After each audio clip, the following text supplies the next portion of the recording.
And this is Grace. She's going to be talking to us about becoming yogi.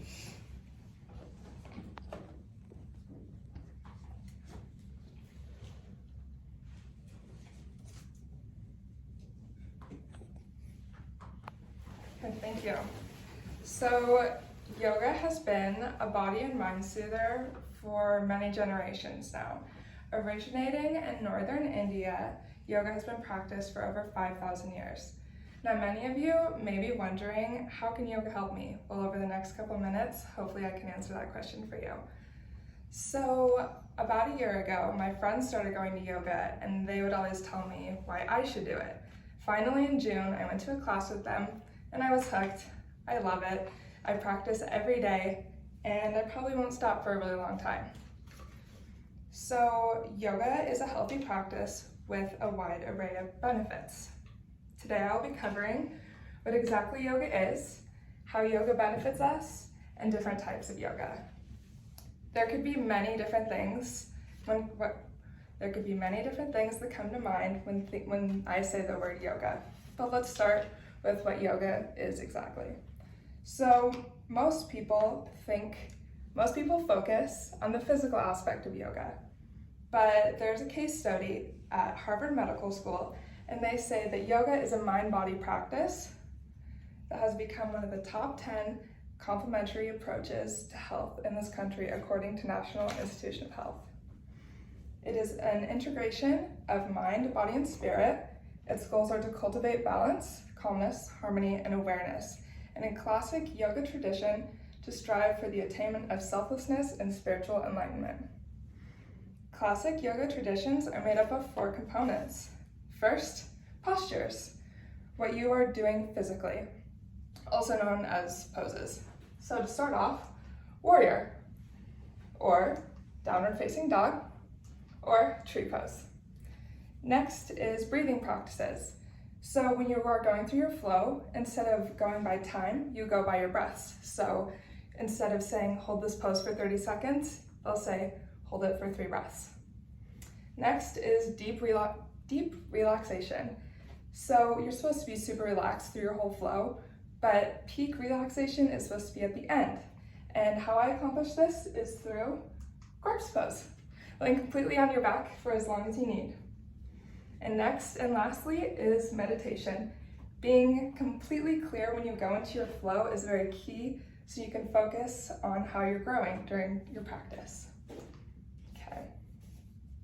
Now that I've gone over those 4 components, it's time for the benefits. According to the 2012 Yoga in America survey, 4 of the top 5 reasons that people start yoga are physical ones: flexibility, general fitness, health improvements, and physical fitness. So those physical benefits, they're great.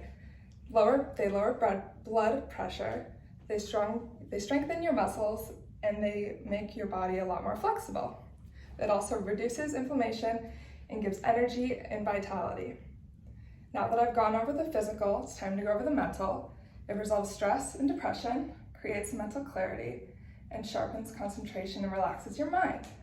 With that being said, the 3 most common types: Hatha yoga, the practice of physical postures, is also the most popular form of yoga. It combines breathing and poses, held often for a few breaths. According to exercise physiologist Richard Weil, Hatha is a great way to stretch, work your muscles, get in touch with your body, relax, and decrease stress. Next is restorative yoga. The goal is to be completely relaxed. So poses are usually done while laying down with props and held for several minutes.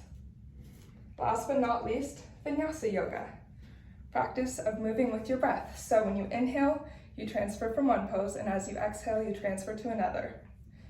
Now, I hope you are inspired to try or even strengthen your practices if you already do yoga. Today, you have learned many things on the topic of yoga. We went over exactly what yoga is, the benefits, and 3 different types of practices. In closing, if you choose to try yoga, just remember that you are there for the experience of the feeling and not to judge what you are doing. Thank you and namaste. Any questions? I have one. So if you started doing yoga, say you're doing it every day, how long typically do you notice like improvement in the benefits of like flexibility and all those ones that you talked about? So I started in June, and little backstory. So when you start doing a downward dog, it's really hard. So this pose, it's really hard to get the bottom of your feet flat to the floor. And I just got that.